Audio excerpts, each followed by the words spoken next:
Welcome to the Miracle Hour podcast, where you can experience the life-changing message of healing, freedom, blessing, and salvation. As God's end-time prophet and apostle shares to you the heart of the Lord, here's our host, Apostle Renato D. Carillo. Jesus said in Mark 5:36, "Fear not, only believe." That is the word of the Lord for you. Fear not, only believe. Amen. Why fear not? Kasi alam niyo po, ito pong takot, hindi lang tayo ipaparalyze. Marami na pong namatay sa takot.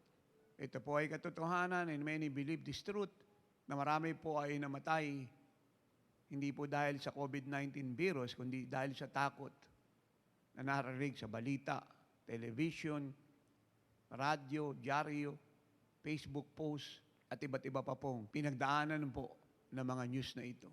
Dahil lagi nilang narinig ay bad news. And that bad news make them bad, so bad. Na marami po inatake sa puso sa takot. But Jesus said, "Fear not, only believe." Ang fear po ay paparalyze ang isang bansa. At di lang po isang bansa ang pinaparalyze, the whole world ay pinaparalyze po ng spirit of fear. Saan po ba galing ang spirit of fear? Galing po siya sa Diablo. At ang goal po ng Diablo is to destroy your soul, your family, our beloved nation, and the nations of the world. Jesus said that in John 10:10, "The thief, that is the devil, came to this world but to steal, to kill, and to destroy."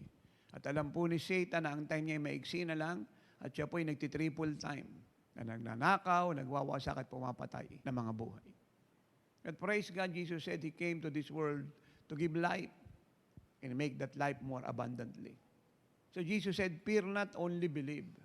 Believe what? Number one, believe that God is with you. Paniwalaan po ninyo na ang Diyos po ay sama sa inyo, na walang tatalab sa inyo.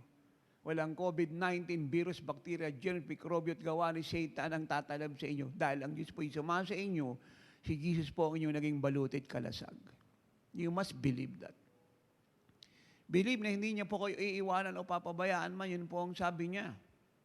In Hebrew 13, verse 5 and 6, 1 Corinthians 3:16, 1 Corinthians 6:19-20, nakatira po sa inyo ang Diyos, templo kayo ng Diyos, bahay kayo ng Diyos. Proverbs 18:21, "Life and death are in the power of the tongue. Those who love it shall eat the fruit of it." Amen. Kaya kung anong sinasabi mo, yun ang nangyayari sa'yo. God is fighting for us. The battle belongs to the Lord and victory is ours. COVID-19 is dead in the Philippine Island. Ang ipos po natin ay mga pangako ng Diyos, yung mga propesiya. You know why? Sinabi ko ito noon, ulit-ulitin ko ng marami. Kahit ano pong gawin ni Satan at ano man pong pagbabago ang maganap sa mundo, kahit minsan ang pangako ng Diyos ay hindi pwedeng magbago at walang kakayahan ng Diablo at sino pa pong namumuno sa buong mundo may kakayang bawasan at tagdagan ang salita ng Diyos. Ang sinabi niya ay sinabi niya, ang pangako niya ay pangako niya, ang propesiya niya ay propesiya niya, hindi siya tao nagsisinungaling. Wala pong tatalab sa atin. Sabi po niya yan, paniwalaan mo yan. Kaya ang ipos natin, mga bishop, mga pastor, mga minamahal ay mga pangako ng Diyos. Ang dami po nating prophecy, may mga booklet pa po tayo, may mga DVDs pa tayo, may CD pa, may mga notes po kayo. Yan po ipos natin. Lagi kong sinasabi, bulay-bulayin ng mga pangako ng Diyos. Ito ideklara natin, hindi lamang mananatiling malakas ang espiritu ninyo, hindi lamang mananatiling nasa pananampalataya kayo, ito po ang maganda, unshakable kayo. At yan po ideklara natin, yan ang isigaw natin, awitin, ikanta, isayaw, ibalita, hallelujah! Ipost ng ipost sa ating pong mga Facebook page, amen? Upang yung bad news na mula sa mundo ay mapalitan ng good news from heaven, from the church to them. Second, believe what? Believe the promises of God. Bulay-bulayin po natin ang Psalm 46, 1-10, Psalm 91, 1-16, 2 Corinthians 2:14, John 19:30, Galatians 3:13, Luke 10, 17, 18, 19, John 16:33. Lahat po ito'y totoo. Genesis 15:1, Jesus is your shield and your very great reward. Paniwalaan po natin yan. And again, pagkatas nating paniwalaan, ideklara po natin at the top of your voice, read it aloud. Because faith comes by hearing and hearing by the word of God. The more you read it aloud and say it aloud, then yung pong inyong faith nagra-rise up dahil narinig niyo po ang pangako ng Diyos. Yun po ang tamang pagbabasa. Especially, dinideclare niyo ang inyong victory. Paniwalaan natin ang mga pangako niya na siya po sumasa atin, ang langit ay bukas at walang magugutom sa atin. Hindi tayo magkukulang ng pagkain. Ang mundo magkukulang, pero ang mga anak ng Diyos ay hindi. You know why? God promised supernatural provision. Kaya kung ano po meron tayo, ibigay po natin sa Diyos. Huwag tayong matakot. At paniwalaan po natin ang Mark 6:34-45, Mark 8:1-9, John 6:1-14. Na kung ano po meron. Ang mga alagad, hiningi ng Panginoon, binigay nila, at ano po ang nangyari? Yung kanilang konting saging, tinapay, isda, karne, itlog, manok, na paubos na, ay dumami ng dumami ng dumami ng dumami ng dumami ng dumami ng dumami.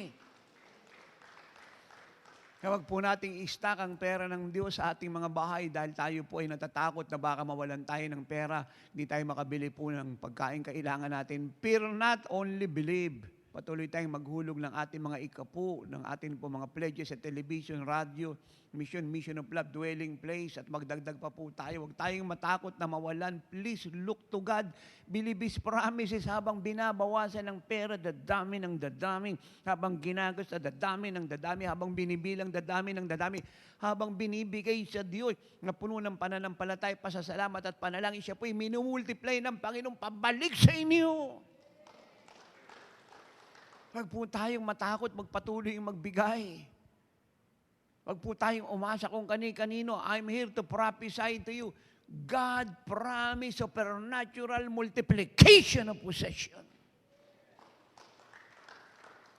God promised supernatural supply. Kung ginawa niya ito kay Elijah, ginawa niya sa mga alagad, gagawin niya rin sa atin, and listen, mas higit pa. Hallelujah. Huwag po tayong matakot. And remember, ang hinihingi po niya yung pera niyang ipinagkatiwala sa atin. Dahil kung wala siya, wala tayo ng anumang bagay na meron tayo ngayon. Huwag po tayong matakot na maglabas ng pera. Na parang wala pong nangyaring krisis sa bansang ito at buong mundo. Kung ano po yung normal na buhay natin noon, be supernatural. Maging normal po tayo, pero tayo po supernatural. Yun pa rin po tayo. Naniniwala sa miracle. Especially, nagdawis po ang oras ng himala ng kanyang ika-27 taong anibersaryo. At kung marami siyang himalang ginawa noon, I'm here to tell you, mas marami ngayong mahirap bilangin. Kaya ito po ating panawagan sa lahat ay mahalaga. Kailangan ma-air po ang ating mga programa. Lalo na po sa television, sa radio. Hindi po siya dapat tumigil kahit minsan at hindi siya dapat mabawasan kahit isa. Sabi nga po ng babae na yung si Nanay Ellen, hindi ito patungkol sa amin o sa pagkain namin. We don't ask anything about us for our needs. We leave it to God forever. Ang sinasabi po natin ay ang gawain ng Diyos. Hindi lang po namin kayang mag-ayuno, kontento po kami sa Diyos. Alam namin ang salitang endurance, patience, to trust God, to believe in God, to wait upon the Lord, to live in an open heaven in any situation. We know that. Ang sinasabi ko po ay ang kaligtasan ng bansang ito at ng 8 bilyong tao sa ibabaw ng lupa. Because the world is in panic, the world is in fear. At alam natin lahat na si Jesus lang po ang sagot dito. Hindi isa sa sagot, kundi tanging sagot. Ang naniniwala, sumusunod. Ang sabi ko, ang naniniwala, sumusunod. Let me say this. Kung gusto niyo pong makakita ng malaking himala at malaki pong kasaganaan, hindi po ito nagaganap malibang dumaan po tayo ng isang krisis. Ito po ay nangyayari lamang pag dumaan tayo ng malaking krisis at tayo po ay patuloy na sumusunod sa Diyos. Kapag wala ka ng makapitan, magpuri ka sa Diyos dahil hawak-hawak ka ng Diyos. Dito mo makikita kung paano dumami ang tinapay at ang isda. Dito mo makikita kung paano magkatubig sa disyerto. Dito mo makikita kung paano mahati ang Red Sea. Dito mo makikita kung paano magprotekta ang Diyos sa iyo sa pamamagitan ng pillars of fire by night and pillar of clouds by day. Dito mo makikita pwede ka palang lumakad sa tubig, Peter. At dito mo malalaman Shadrach, Meshach, Abednego na hindi ka pala tatablan ng fiery furnace dahil mauna ang Lord sa fiery furnace para i-shield ka dahil nanindigan ka sa Diyos. At dito mo malalaman, Daniel, na hindi pa nagpaplano ang mga taga-Medo Persia ang naiingit sa iyong integrity, sa iyong nobility, sa iyong faithfulness sa Diyos at tungkuling nakaatang sa iyo. Ang Diyos ay nauna na roon sa lions din. You must believe the Word of God. Because the battle belongs to God.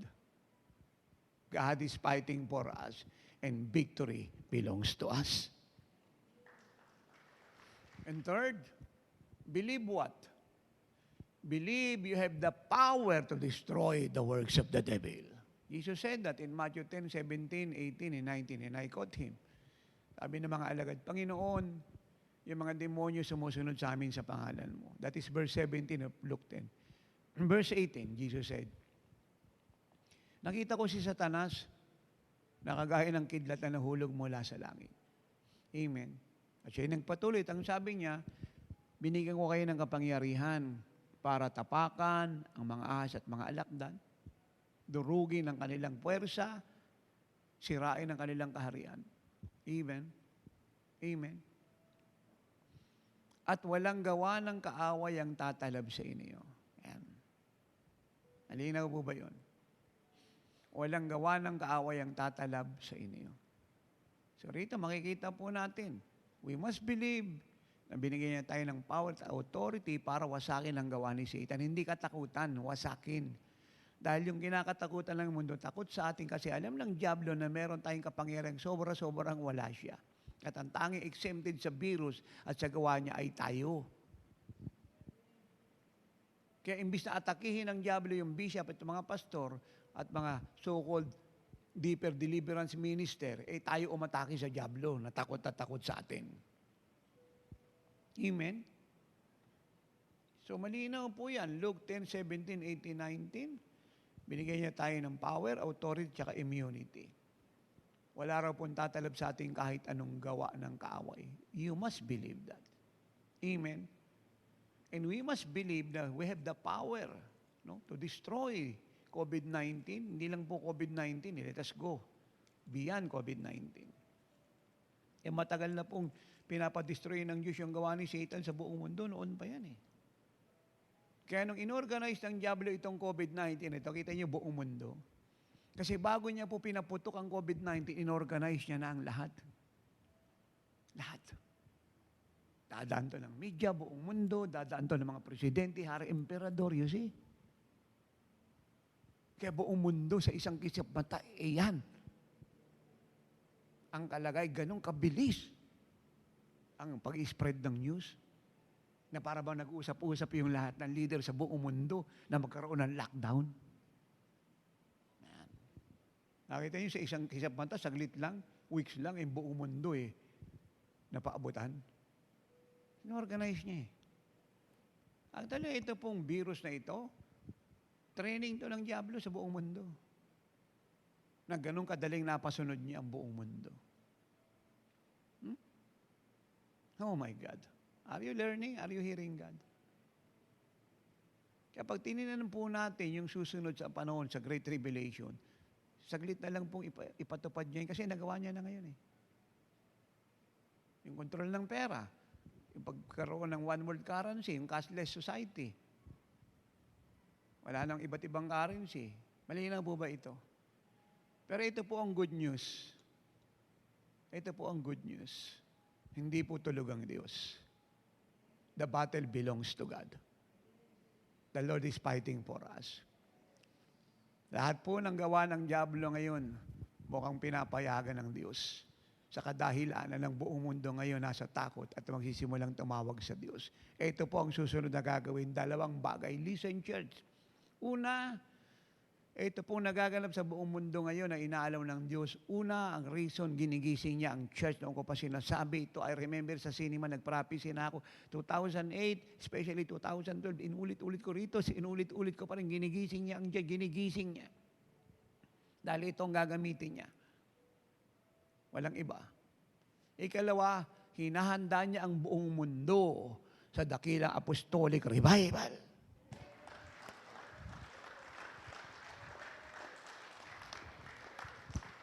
Amen?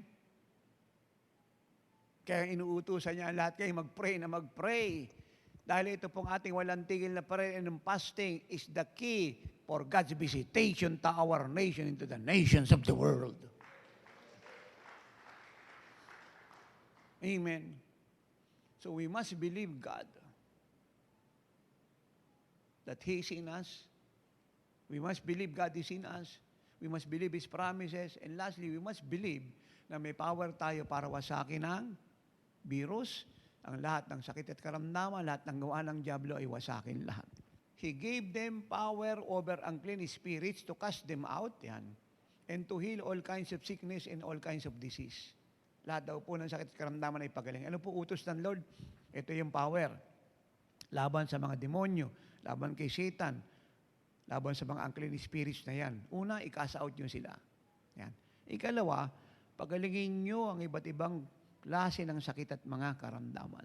Pagalingin ang iba't ibang klase ng mga sakit at karamdaman. Kasama na po dyan yung COVID-19 noon pa. Kasama na. Kasama na po dyan yung SARS. Kasama na dyan yung cancer, leukemia, myoma, high blood, epilepsy, sakit sa buto, sa bato, sa baga, sa bituka, sa atay, sa lapay. Pagkabulag, pagkapipi, pagkaparalyze, kasama na po lahat yan. Takot. Nervous breakdown. Chronic asthma, pneumonia, TB, kasama na lahat yan. Kaya meron tayong power para pagalingin ang lahat ng sakit at karamdaman. Wasakin ang gawa ng diablo. We got the power.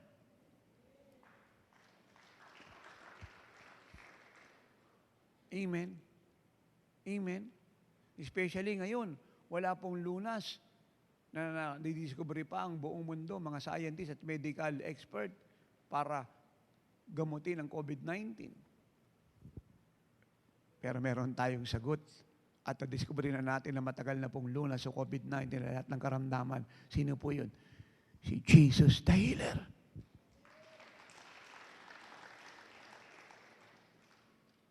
Kaya pag tayo po ay namimili mga anak, ng pagkain natin, pupunta ng bangko, may dala kayong brochure. At kung sino po yung natatakot po dyan at nag-aalala at may karamdaman, ipag-pray po natin. Sila po ipagagalingin ng Diyos. Amen. At the more na ito po yung kalagayan ng bansa natin at buong mundo, puno ng sakit at karamdaman ng marami, puno ng takot, the more na ang lahat ng mga anak ng Diyos sa leadership ng Apostolic Church, ng Living Like Jesus Church, the more na tayo po ay mag-operate sa power natin, authority, immunity, at pagalingin natin ang lahat ng may COVID-19 at lahat ng may sakit at karamdaman, mahirap, mayamang, kilala o hindi, nasa itaas na kalagayan, nasa mababang kalagayan. Let us heal them all. Thanks for listening to Miracle Hour Podcast. If you are blessed with our program and want to know more about the Lord, like us on our Facebook page at www.facebook.com/JIOSWM and subscribe to Jesus is Our Shield Worldwide Ministries YouTube channel. Our time is running out. Jesus is coming any moment. Apostle Renato D. Carrillo is mandated by God to bring the church to its full potential and to live like Jesus. Have a part in this end-time move of God. Pray, fast, and give to the work of the Lord. To God be all the glory.